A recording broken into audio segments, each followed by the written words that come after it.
इस इंसान की शक्ल एंड इसकी इस हंसी पर बिल्कुल भी मत जाना। ये हंसी बहुत से राज अपने अंदर ही दफन करके बैठी है। आपकी सोच के मुताबिक एक इंसान कितना ही बुरा हो सकता है, पर ये टेड बंडी, मैं दावा करता हूँ इसने हर वो चीज की है जो आपके सोच के भी परे है, एंड जिसको सुन आपके होश उड़ जाएंगे।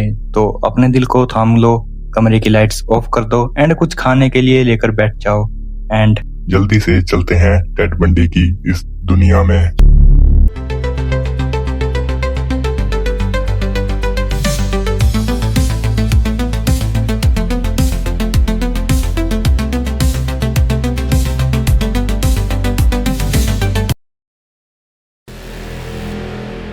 थियोडर रॉबर्ट बंडी का जन्म सन 1946 की 24 नवंबर की रात को हुआ था। उसका जन्म एक विधवा औरतों के लिए बनाए गए शेल्टर होम में हुआ था और आज तक ये नहीं पता चला कि उसका आखिर पिता कौन था। अपनी जिंदगी के पहले 3 साल बंडी अपने नाना नानी के साथ रहा। वो अपनी बड़ी बहन को ही अपनी माँ समझता था। बंडी के नाना बहुत गुस्सैल इंसान थे। वो अक्सर अपनी पत्नी से लड़ते झगड़ते एंड अपने कुत्ते को भी मारते थे। लेकिन बंडी की नानी बहुत सुशील और शांत औरत थी। टेड के नाना का स्वभाव ही हमें यह दर्शाता है कि आगे चलकर टेड इतना कंट्रोलिंग, मैनिपुलेटिव एंड नार्सिसिस्ट क्यों बना था। टेड ने अपने बचपन से ही डिस्टर्बिंग चीजें करना शुरू कर दी थी। जैसे एक बार उसने एक बिल्ली को तार से उल्टा लटकाकर नीचे आग लगा दी थी एंड वो अक्सर पड़ोस के बच्चों को झाड़ियों के पीछे ले जाकर उनके कपड़े उतरवाता था। In his teenage he was shy. वो अपने दोस्तों के साथ कहीं बार घूमने पीने या बियर पीने भी नहीं जाता। उसे सोशल इंटरेक्शन करना एंड दोस्त बनाना भी नहीं आता था। हाई स्कूल के दौरान ही बंडी 2 बार चोरी के शक में गिरफ्तार हुआ था।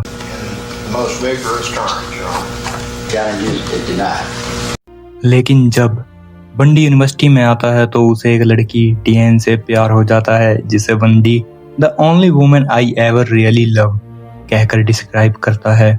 1 साल बाद डियन बंडी को इमेच्योर कहकर ये रिलेशन खत्म कर देती है। दिल से टूटा बंडी अब कोलोराडो मूव करता है एंड वॉयलेंट कंटेंट में इन्वॉल्व होने लगता है। The man he saw leading a young girl away from the Lake City school. The evidence in the case was circumstantial, but the jury thought it was enough for conviction. 1968 में बंडी एक 3 साल की लड़की मोली का बाप बनता है। वो मोली की मां को डेट करता है जब तक मोली 10 की ना हो जाती। मोली डिस्क्राइब करती है कि उसका कनेक्शन बंडी के साथ कैसा था। बंडी उसे अब्यूसिव एंड सेक्सुअल वेज में टच करता था। वो उसके मुंह पर पंच कर उसको बेहोश कर देता था। लाइक एक 4 से 5 साल की बच्ची के साथ ऐसा सब करना कितना ही डिस्गस्टिंग है। और ये आप और मैं, हम जैसे लोग ये सब सोच भी नहीं सकते। अब बंडी ने अपना प्रोफेशनल एंड पॉलिटिकल करियर शुरू कर दिया था। बंडी की लाइफ में ग्रोथ होते देख डियन फिर से उसके प्यार में पड़ जाती है। The incident itself, ultimately, whether it's to you or to somebody else, because basically it all began in Washington State. That is, that's where I was. Bundy Diane and Molly की माँ दोनों को एक टाइम पर date कर रहा था and जब डियन उसे शादी करने के लिए पूछती है तो वो रिजेक्ट कर देता है एंड इंटरव्यू में बताता है कि वो इस पल का कितने बेसब्री से इंतजार कर रहा था ताकि वो खुद को प्रूव कर सके एंड उसी तरह डियन का दिल तोड़ सके जिस तरह से उसका दिल टूटा था। Broad understanding that I'm looking for is going to come, during those years I lived in Washington State. Unfortunately, I guess from your standpoint, it was basically Washington State where those first. On January 1974 Bundy डियन को reject कर एक 18 साल की लड़की Karen sparks के apartment में घुसता है। वो कैरन को मेटल रोड से पीट पीट कर अधमरा कर देता है। फिर उसी मेटल रोड से वो कैरन को सेक्सुअली असोल्ट करता है जिससे उसका परमानेंट ब्रेन डैमेज हो जाता है। उसका vision and hearing power permanently खत्म हो जाती है। Although she survived the attack and आज के टाइम में she is lawyer and doing good in her life. Evidence that might be of some value not only to you but to others. उसके बाद बंडी 21 साल की लिंडा एंड हेली के apartment में घुसता है। वो उसे भी अधमरी हालत होने तक मारता है एंड उसे blue gene and white blouse पहनाकर अपनी गाड़ी में बिठा लेता है। फिर वो उसे एक शमशान जगह में ले जाकर उसका मर्डर करता है एंड वहाँ पे उसका रेप करता है। फिर उसकी लाश को ठिकाने लगाता है। Which I could describe to you, would describe to you if you want. They were अब एकदम से फीमेल कॉलेज स्टूडेंट्स गायब होती जा रही थी। हर महीने कोई ना कोई नई लड़की गायब होती एंड पुलिस वाले अभी बहुत ज़्यादा स्ट्रिक्ट हो रहे थे अपनी इन्वेस्टिगेशन को लेकर। फिर सुसैन इलैन 18 साल की लड़की अपने हॉस्टल जाते वक्त रास्ते में ही हवा की तरह गायब हो जाती है। फिर 20 साल की रॉबर्टा कैथलीन कॉफ़ी पीने अपने दोस्तों के साथ हॉस्टल से बाहर निकलती है एंड कभी वहाँ पहुँचती ही नहीं। बंडी बताता है कि वो कैथलीन को कैफेटेरिया में देखता है एंड उसे अप्रोच कर उसे अपने साथ वो बाहर जाने के लिए मना लेता है एंड फिर वो उसे वॉशिंगटन ले जाकर वही सब करता है एंड इवन उसने ड्राइव करते टाइम भी कैथलीन का 2 बार रेप किया था। फिर 22 साल की कैरोल पार्किंग लॉट से गायब हो जाती है। बंडी उसे अपने घर ले जाता है जहां वो दोनों एंड कैरल के साथ सोते वक्त बंडी उसका दम घोट कर उसे भी मार डालता है। फिर 18 साल की हॉकिंस चलते चलते ही गायब हो जाती है जैसे वो कभी थी ही नहीं। बंडी उसे एक क्रोबार से बेहोश कर 30 किलोमीटर दूर ले जाता है एंड उसे स्ट्रैंगल कर पूरी रात उसकी बॉडी के साथ बिताता है एंड इवन दो वो उसकी लाश के पास 3 बार और विजिट करता है जब तक वो पूरी तरह डिकम्पोज नहीं हुई थी।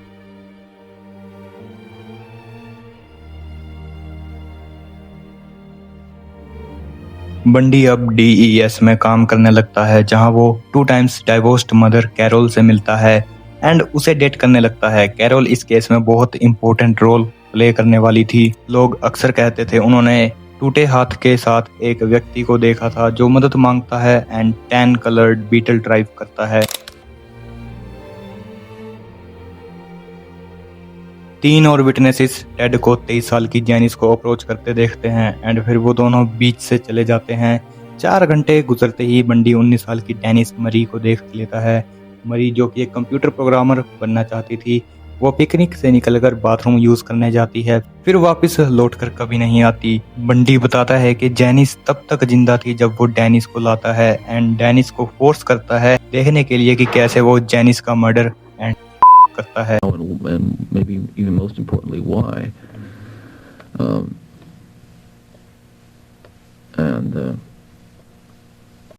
अब बंडी को यूनिवर्सिटी ऑफ यूटा में एडमिशन मिल जाता है एंड वो सॉल्ट लेक सिटी मूव करता है। सिर्फ 1 महीना गुजरते ही बंडी इडाहो में एक हिचहाइकर का रेप एंड मर्डर कर देता है जो आज भी अनआइडेंटिफाइड है। अगले महीने 16 साल की नैन्सी विलकॉक्स एंड सैडली उसके रिमेन्स आज तक नहीं मिले। फिर 17 साल की एन स्मिथ जो कि 7 दिनों तक जिंदा पड़ी रहती है बंडी के अटैक के बाद एंड फिर वो अपना दम तोड़ देती है।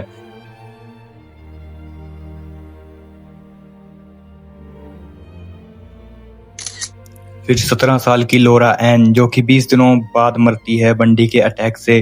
बंडी Ann Smith and Laura Ann का मेकअप करता है एंड उनके हेयर्स भी शैम्पू करता था। फिर 17 साल की जीन अब बंडी की वाइफ 2 टाइम्स डाइवोर्स्ड वुमेन उसे बंडी के ऊपर शक होने लगता है एंड वो 3 बार पुलिस में रिपोर्ट भी करती है। अब पुलिस की सस्पेक्ट लिस्ट में बंडी का नाम टॉप पर था बट कोई सॉलिड प्रूफ नहीं होने की वजह से बंडी हर बार की तरह बच जाता है।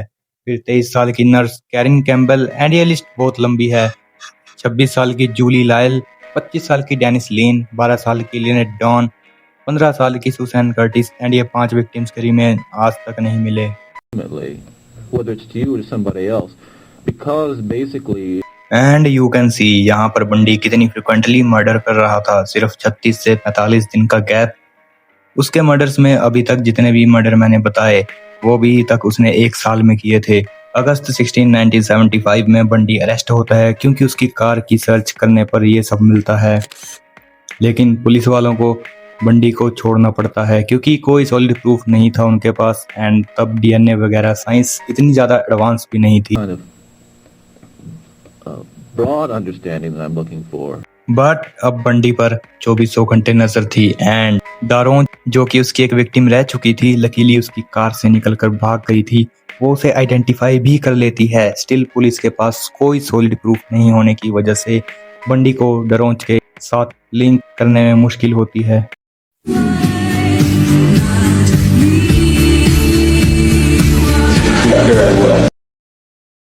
बाद में उसे कैम्बल्स के मर्डर की सजा भी मिलती है एंड उसे एस्पेन ट्रांसफर कर दिया जाता है जो कि क्योंकि वो jail advanced and high security वाली थी। बंडी डिसाइड करता है कि वो अपना केस खुद लड़ेगा एंड वो एक लॉ स्टूडेंट भी रह चुका था। वो बहाना बनाता है लाइब्रेरी जाने का ताकि वो अपने केस के बारे में थोड़ी स्टडी कर सके। एंड वही मौका देख सेकंड फ्लोर की बिल्डिंग से कूद जाता है।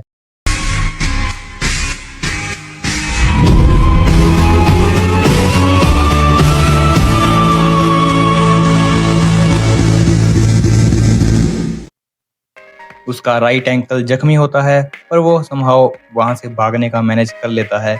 और अभी ये केस खत्म नहीं, अब हम देखेंगे कि बंडी आगे क्या करता है, पुलिस उसे पकड़ पाएगी या नहीं, क्या इस केस की एंडिंग सेटिस्फाइड है भी या नहीं। एंड ये सब हम देखेंगे नेक्स्ट पार्ट में। अभी के लिए इतना ही, तो जल्दी से वीडियो को लाइक कर देना, क्योंकि भाई ऐसी वीडियो बनाने में बहुत ज़्यादा मेहनत लगती है। एंड फिलहाल मैं बीमार भी था, और ये केस भाई इतना ज़्यादा ग्रूसम लगा मेरे को कि मैं मतलब बोलते बोलते भी थोड़ा हिचकिचा रहा था कि ये केस मैं कवर करूं भी या नहीं।